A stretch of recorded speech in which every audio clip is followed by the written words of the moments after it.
Committee ने इस पर सुविचारित रूप से अपना मत प्रकट किया।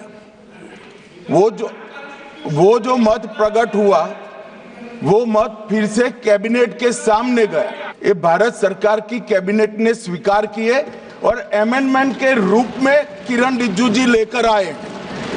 ये तभी होता है जब ये ऑफिशियल अमेंडमेंट कैबिनेट की अनुमोदन के बगैर आता है।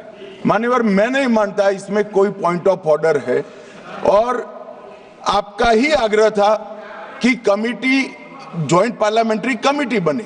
अगर कमिटी ने कोई बदलाव ही नहीं करने हैं तो ये कांग्रेस जैसी कमिटियां नहीं, हमारी लोकतांत्रिक कमिटी है मान्यवर, जो दिमाग चलाती है।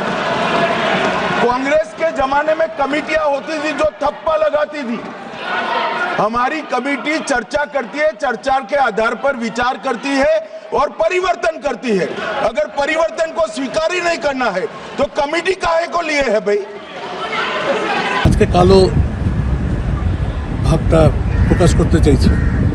ওয়াকফ অ্যামেন্ডমেন্ট বিল রুট মেজরিটি দিয়ে আজকেই উপস্থাপনা করা থেকে বিরত থাকবার জন্য ইন্ডিয়া জোটের সমস্ত বিরোধী দলগুলো একসঙ্গে আমরা অনুরোধ করেছি। কিন্তু এটা হচ্ছে রুট মেজরিটির ফল্ট। অত্যাধিক সংখ্যাগরিষ্ঠতা থাকলে বিরোধীদের কোনো কথা না শোনা। আমার কোথাও মনে হচ্ছে প্রতিবাদ হওয়া উচিত, কারণ জেপিসিতেও যেভাবে এবার সিদ্ধান্ত গৃহীত হয়েছে সেটাও খুব প্রত্যাশিত ছিল। সেখানেও ভয়ানকভাবে মতবিরোধ ঘটেছে। সংখ্যাধিক্যের জোরে জেপিসিতে সেখান থেকে এই বিলের পক্ষে অনুমোদন আনানো হয়েছে। তাই কোথাও মনে হয়েছে নিজের পক্ষ থেকে, তৃণমূল কংগ্রেসের পক্ষ থেকে সংসদীয় দলের নেতা হিসাবে এটুকু প্রতিবাদ করি। রাজনীতি নরেন্দ্র মোদী সমস্ত কলোনিয়াল হ্যাংওভার কাটিয়ে পুরনো আইন বদল করে আধুনিক ভারতের জন্য, আধুনিক প্রজন্মের জন্য আইন নিয়ে আসছেন।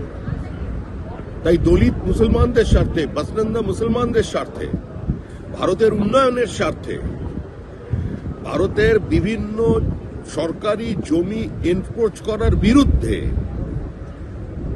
অস্তিত্ব রক্ষার প্রশ্নে সাধারণ মানুষের আজকে বিল নিয়ে আসা হচ্ছে। আর তৃণমূল কংগ্রেস বিরোধিতা করছে।